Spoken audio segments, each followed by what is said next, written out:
Huyu simba anakula wastani wa kilo 15 kwa siku. Anakula kilo 15 kwa siku, lakini sio kila siku. Inakuwa inaruka kwa interval ya siku moja. Ukiruka siku moja, siku ya pili yake ndo anakula hizo kilo 15.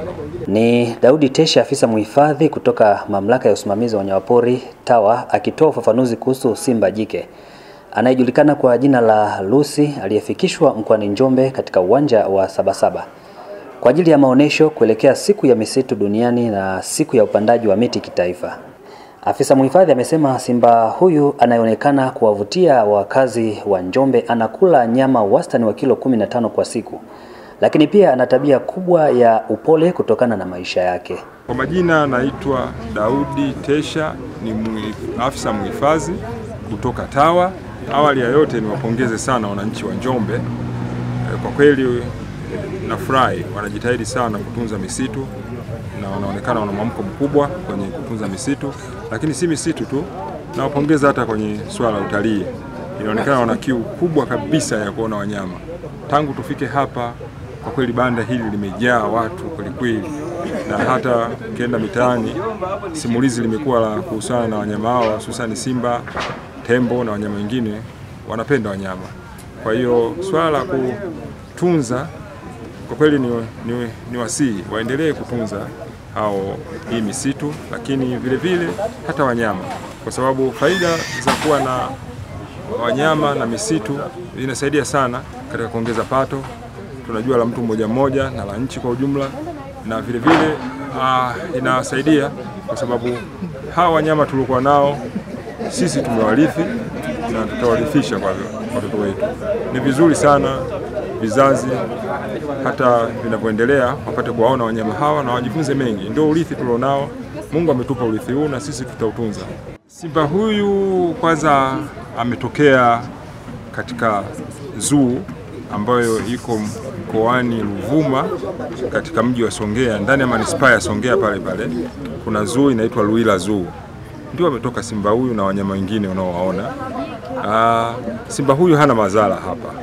Ni simba ambaye yuko kwenye kizuizi, kwenye mabanda, yani cages. Wananchi wanaweza kwenda kumwangalia kwa ukaribu, na hana madhara yoyote. Na hata kama wakikosa fursa hiyo hapa, japokuwa tunapenda sana watumie fursa hiyo hapa, lakini wakikosa wanaweza kaenda Luila Zoo. Siku wakitembelea Songea, eneo la Luila Zoo, basi wanaweza kaona wanyama wengi sana. Watafurahi, kuna vivutio vingi sana ndani ya zoo hiyo ya Luila ambayo iko Songea. Historia ya mnyama huyu simba unaomuona, walizaliwa katika kizazi chao. Walizaliwa 5. Kipindi hicho wakiwa Arusha, na wawili kati yao, Lucy na Liana, walipelekwa mkoani Ruvuma katika mji wa Songea huko unapokuambia Luila Zoo. Kwa kulikuwa kuna Lucy na Liana, lakini baadaye Liana alichukuliwa akawa amepelekwa Dar es Salaam Pande, na huyo alobakia anaitwa Lucy. Kwa majina anapewa kutokana na viongozi fulani au kutokana na mazingira, lakini kwa jina kwa kweli walipewa jina la Lucy akiwa mdogo kabisa, na mpaka sasa hivi anaendelea kufahamika kwa jina la Lucy.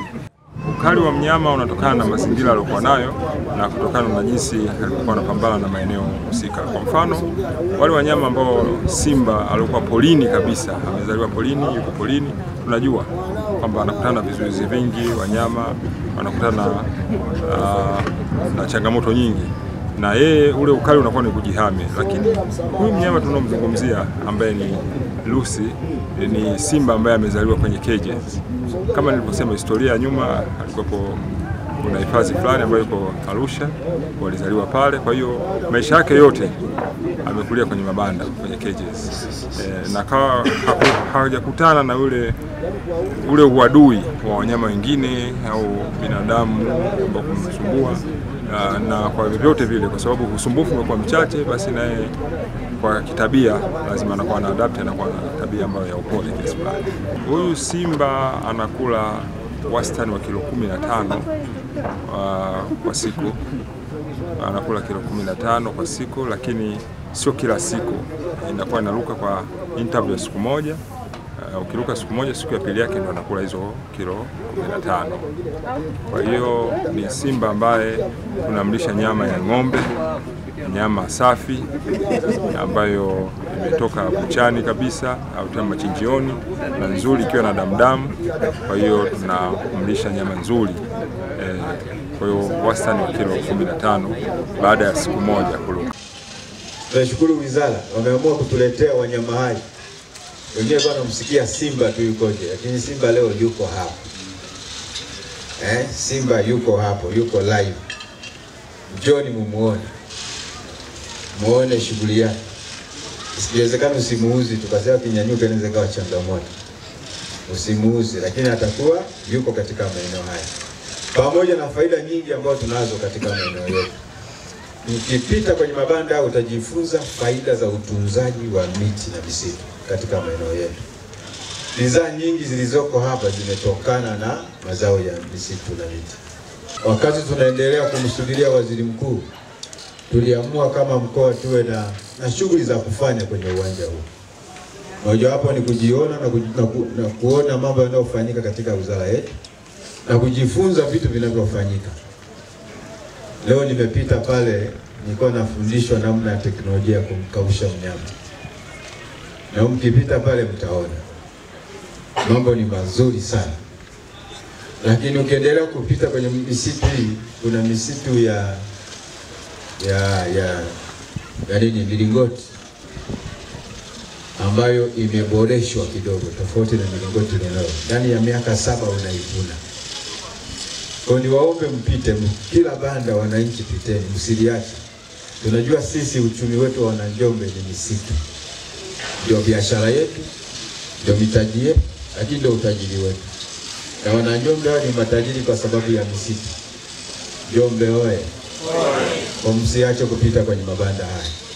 Kabla ya tukio hili, Mheshimiwa mgeni rasmi, tumefanya hamasa kwa wananchi kuhusu umuhimu wa uhifadhi, lakini pia tumeweza kupanda miti katika taasisi mbalimbali ili kudhihirisha kwamba siku hii nao umuhimu mkubwa kwetu sisi wa Tanzania, lakini kwetu sisi Wananjombe ambao tumepata fursa ya mwaka huu tukio hili kufanyika kwetu. Hivi bila misitu chakula kinapatikana wapi? Ya kwamba ndani ya msitu tunapata maji, ndani ya msitu tunaweza kufanya umwagiliaji, ndani ya msitu na faida tele ambazo kila mtu anaweza akazitambua. Ndugu mgeni rasmi, katika maadhimisho haya kuna mambo makuu matatu manne ambayo yanafanyika. Kwanza ni hamasa kwa wananchi wote Tanzania kwa kupitia hapa Njombe. La pili ni maonesho ya bidhaa mbalimbali za wajasiriamali mbalimbali, aidha zinazotoka moja kwa moja katika hifadhi zetu za misitu au ambazo zinatokana na uzalishaji unaotokana na kwenye mazao ya misitu. Lakini tatu, watu wataweza kuona namna gani ambavyo bidhaa ya misitu inaweza kuongeza thamani katika kuhakikisha kwamba hakuna kinachotupwa katika mnyororo mzima wa mazao ya misitu. Lakini nne, ambalo ni kubwa kuliko yote, wananchi watapata fursa ya kupata ujumbe wa Mheshimiwa Waziri Mkuu ambaye pia atakuwa anazungumza maneno ambayo yanawakilisha ujumbe wa mhifadhi mkuu ambaye ni Mheshimiwa Rais wa Jamhuri ya Muungano wa Tanzania, mama yetu Samia Suluhu Hassan. Mimi naitwa Ridhiwani, natoka TFS, wakala wa huduma za misitu Tanzania, kanda ya Nyanda za Juu Kusini. Kwa wakazi wa Njombe nitoe rai kwamba waje kwa wingi katika mabanda yetu, kwani tuna maafisa mbalimbali wenye weledi ambao wako maeneo haya. Kwa hiyo wakipata fursa kufika hapa watapata vitu vingi ambazo wakati mwingine wangeweza kutumia labda nguvu kubwa. Kwa mfano mathalan tuna fursa za uwekezaji.